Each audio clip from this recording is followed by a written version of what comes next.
अरे सुनाइए ना। कहा कि था तला बिलवा काय के था सो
जुबा पे अली अली अली तो दिल पे अली अली जुबा पे अली अली तो दिल पे अली अली जुबा पे अली अली अगर मैं मर जाऊंगी तो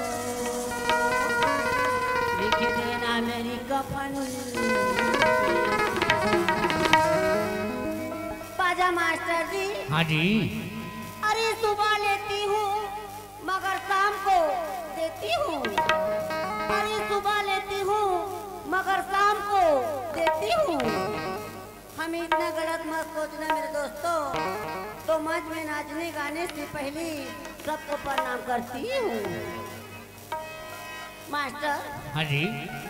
अरे पेड़ से पत्ती गिरती नहीं मगर उसको हवा गिरा देती है। देती है। अरे पेड़ से पत्ती गिरती नहीं मगर उसको हवा गिरा देती है। लड़की तो बिगड़ती नहीं बिलवा लेकिन लड़का बिगाड़ देती है। सुनते हो? ए सखी। काहे दीदी काहे? सुना तो यार। हाँ मैं ना हाँ मैया जी ले बहुत बड़े मन्नत मांगे रही बहनी। का मन्नत मांग रही थी? देख माँ हाँ जिन मोर मनोकामना सोचे हाँ हाँ दिलते पूरा कर देवी। हाँ तो दरबार में ना मैं आके चुन्नी ओढ़ाऊं की बोले नहीं बहनी। आई आज जिन माला मन्नत मांग रही है ना हाँ वो सब मोर मनोकामना पूरा होगी। हाँ सुंदर चलो चारों बहनी माँ की दरबार में हाँ मैया जी ला सुंदर चुन्नी ओढ़ा के आबो। तका हुई दीदी तो तुमने ना हनुमान माता रानी के दर्शन करके आ जाबो है ना। हाँ सुख के काम में कोई देरी करे की बात नहीं। चलो सुंदर चारों बहनी माँ के दरबार में जाबो सुंदर चुन्नी उठा के आबो। ले चल। आए ने तोरे दुआरी माताई दाई औ सेवा मंगल गाबो गाबो भोगे लगाबो तीज झुकाबो औ मैया लचूरी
के मनावे पुड़िया हलवा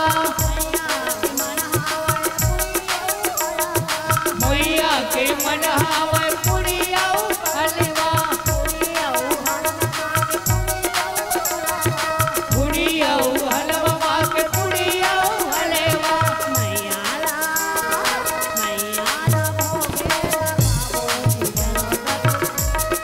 मैया ला भोगे लगा बोली चलो सखी मिलके मैया ला चुनरी चढ़ा बोली चलो सखी मिलके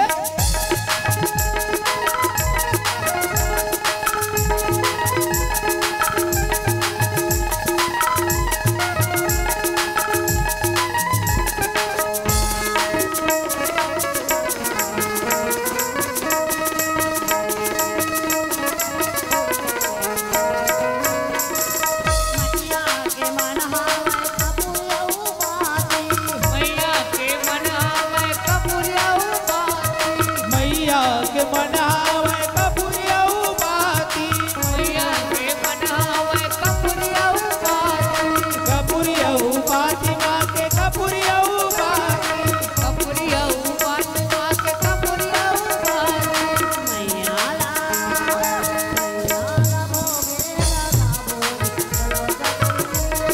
मैया ला भोगे लगा बोली चलो सखी मिलके